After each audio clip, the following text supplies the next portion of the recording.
You know that feeling? When someone really, really smart is talking, clearly knows their stuff, but you're just lost. Oh, absolutely. Your head's nodding, but inside it's just static. Exactly. Static. It's like they've got the map and you're trying to navigate with, I don't know, a napkin sketch. That's precisely the gap we're diving into today. Why is it often so hard for experts, people with deep knowledge, to get their point across clearly? Yeah, what's going on there? We've been looking into some really interesting work from cognitive psychology, communication studies, even things like the Dunning-Kruger effect come into play. Okay, so our mission here, it's not just to complain about being confused, right? Though maybe a little bit of that is okay. Well, sure. Yeah.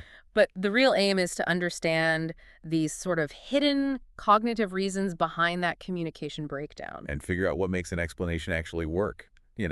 Click without feeling like you're in kindergarten. Exactly, finding that sweet spot. So maybe we should start with how our brains even handle information, especially complex stuff. Good idea. Where do we begin? Well, there's this concept called cognitive load theory. Basically says our working memory, the part of our brain juggling information right now, it only has so much space. Like a mental countertop. Kind of, yeah. Or imagine like pouring a whole jug of water into a small cup. It's going to overflow. Okay, I get that. Yeah. So the expert, they're pouring this huge jug of specialized terms, complex ideas. Right, and maybe jumping between topics really fast. And our little cup, our working memory, just can't hold it all. It overflows. Precisely. The expert, because they live and breathe this stuff, they might not even realize they're causing this cognitive overload. Their cup is much bigger for this topic. So cognitive load is like the mental effort needed in that moment. Yeah, the burden on your thinking process right then and there. And experts often bump up that load without meaning to. They assume you know the jargon, or they skip steps because to them it's obvious. Okay, so they assume connections we haven't made yet. Exactly, which leads to that feeling of being overwhelmed. Now, you hear the term information overload a lot, too. Is that the same thing? Or related? It's definitely related, but slightly different. Think of cognitive load as the strain during processing, like right now. Okay. Information overload is more about the total volume of information coming at you over time, exceeding your overall capacity to deal with it. Ah, so cognitive load is the intensity. Information overload is the sheer amount. That's a good way to put it. Experts, with all their detailed knowledge, can sometimes contribute to both. They might give you so much detail, so much technical language. Because they think it's all crucial. Right. They think it's necessary, or maybe they just assume it's easy to follow. But for the listener, it just becomes this dense, taxing wave of information. And I guess all the digital stuff, notifications, trying to multitask, that just makes it worse. Oh, absolutely. Our attention is already pulled in so many directions. It shrinks that available mental bandwidth even further. So yeah, it makes effective communication, that knowledge transfer, even harder. It's weird, isn't it? Their biggest strength, their deep knowledge, can actually become a barrier if they're not careful. It really can.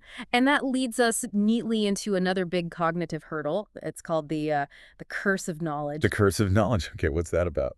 Sounds dramatic. It kind of is in its effect. It's this bias where once you know something really well, it's incredibly difficult to imagine not knowing it. So you can't remember what it felt like to be a beginner. Exactly. You genuinely struggle to put yourself back in those shoes. So when you explain it, you unconsciously assume the other person shares background knowledge or context that they just don't have. You skip the basics because they seem too obvious to you. Precisely. There was this classic experiment, the tapper-listener one. Tell me about that. Okay, so people were asked to tap out the rhythm of a really common song, like Happy Birthday. Right. The tappers, who could hear the melody perfectly clear in their own heads while tapping, were sure the listeners would guess the song easily. They predicted, like, 50% success. Okay. Seems reasonable for a common tune. But the reality, the listeners only guessed it right, maybe 2.5% of the time. Wow. That low. Why? Because the listener only hears the taps.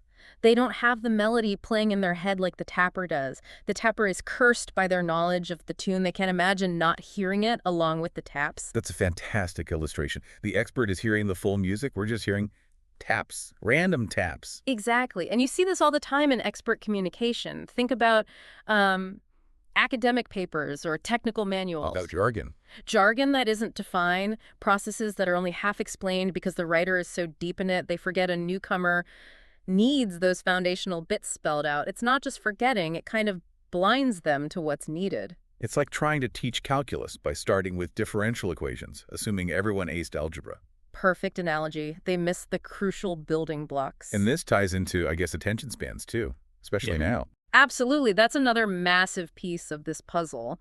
We live in an age of, well, constant distraction, don't we? Smartphones buzzing, emails popping up, social media feeds. Right. All demanding little slices of our attention. Research shows average attention spans, especially for focused tasks, have been declining. We're just bombarded. So even if the expert tries to explain well, we might just tune out if it's too long or dense. Yeah, or we miss crucial bits because our focus drifts. If an explanation is overly detailed, maybe poorly structured, or relies on that assumed knowledge we just talked about. Thanks to the curse of knowledge. Exactly. Then listeners with already limited fragmented attention spans are very likely to disengage or just miss the main point entirely. There's a disconnect between what the expert intends to communicate and what actually gets received. A huge disconnect. Yeah. They might include all this nuance they think is vital, but it's lost on an audience that just doesn't have the capacity or the attention to absorb it all. It sounds like a perfect storm. Limited working memory, the expert's inability to see things from a novice view, and our dwindling attention. It can certainly feel that way, and there's another related psychological effect that sometimes plays a role here too, the Dunning-Kruger effect. Ah, Dunning-Kruger. I've heard of that. Yeah. Isn't that about people who aren't very good at something thinking they're great? That's the most famous part of it, yes. People with low competence in a particular area often significantly overestimate their ability. Okay. But there's another side to it. People who are highly competent, genuine experts often underestimate their own abilities relative to others. Really? How does that work? Well, they find the tasks in their field relatively easy because they're skilled, and they mistakenly assume that because it's easy for them, it must be fairly easy for everyone. So they project their own ease onto others. Kind of, yeah. They underestimate how much their skills stand out. The original Dunning-Kruger studies showed this quite clearly. The top performers often rated their percentile rank lower than it actually was. So the less competent think they're amazing, and the truly competent think they're maybe just average, or that everyone else finds it easy too. In essence, yes. The incompetent lack the metacognitive skill to even recognize their incompetence. That's the twin burden. And the highly competent sometimes fail to recognize how uncommon their competence actually is. Okay, so how does that make communication harder? Well, if an expert underestimates how difficult their subject is for others, They might not see the need to simplify? exactly. Why break it down, use analogies, or define basic terms if you assume everyone else finds it relatively straightforward too? It feeds back into that communication gap. They don't perceive the gap in understanding as being as large as it really is. Wow. Okay, so we have cognitive load, the curse of knowledge, attention issues, and potentially Dunning-Kruger, all making it hard for experts to be clear. It's a complex mix of factors, definitely. So, given all that, Yeah. what actually makes an explanation clear? But, without being too simple, losing the important stuff. How do you hit that balance? That is the crucial question, isn't it? One really powerful technique is storytelling. Storytelling for technical stuff. Absolutely. Framing complex information within a narrative makes it instantly more relatable, more memorable. Stories engage us emotionally, cognitively. They provide context. Like wrapping the technical bits inside a structure we naturally understand. Precisely. Think about making ideas sticky, as Chip and Dan Heath called it. Stories are inherently sticky. Okay, that makes sense. The principle of simplicity, and this is key. Simplicity doesn't mean dumbing down, it means distilling. Finding the core essence. Yes, finding the absolute essential core of the idea and communicating that clearly without sacrificing accuracy. This often involves using concrete language, Meaning. swapping out the abstract jargon for everyday terms, using tangible examples people can picture or relate to their own experience. Right. Analogies and metaphors can help there too, I guess. Hugely helpful.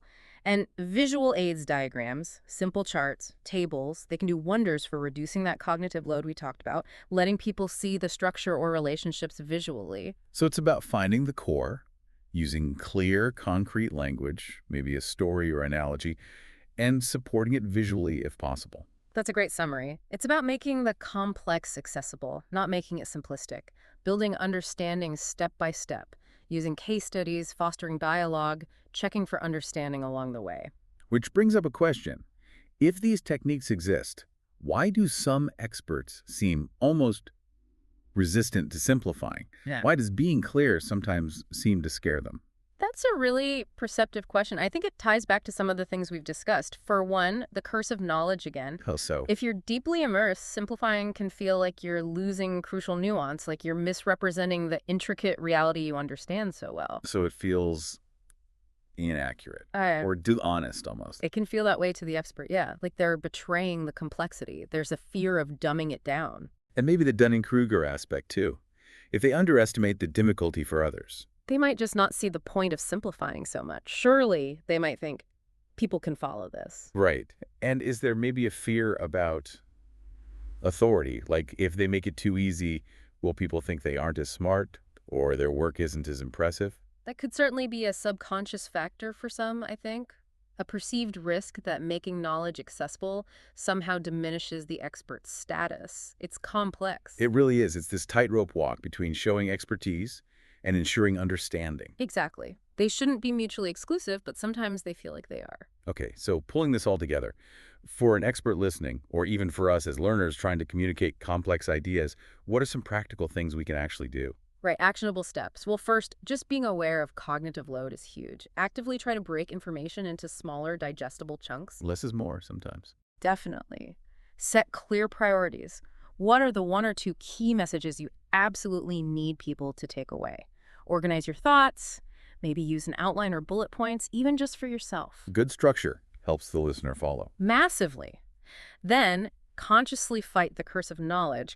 Try to imagine explaining this to someone completely new, maybe even a specific person you know who isn't in your field. What background would they need? Put yourself in the beginner's shoes. Exactly. And- And embrace those tools we mentioned. Storytelling, strong analogies, concrete examples. Don't just state facts. Illustrate them. Make them relatable. And maybe ask for feedback. Oh, crucial. Check for understanding. Ask questions. Encourage dialogue. See where people are getting lost. That's invaluable information. So it sounds like the main message is, yes, there are real cognitive challenges, working memory limits, knowledge curses, attention issues, maybe even ego stuff, Right. They're genuine barriers. but they're not impossible walls to climb. By understanding them and using strategies like breaking things down, telling stories, using clear language, Dot experts can bridge that gap. They can make their valuable insights accessible and have a much bigger impact. it really does make you think, doesn't it? Maybe for everyone listening, think about the last time you were baffled by an expert. What barriers might have been up? Was it jargon? Too much detail? Did they assume knowledge you didn't have? And flip it around too. If you have expertise to share, how can you use these ideas to make sure your message lands? Because ultimately, clarity benefits everyone, the expert, the audience, the whole conversation.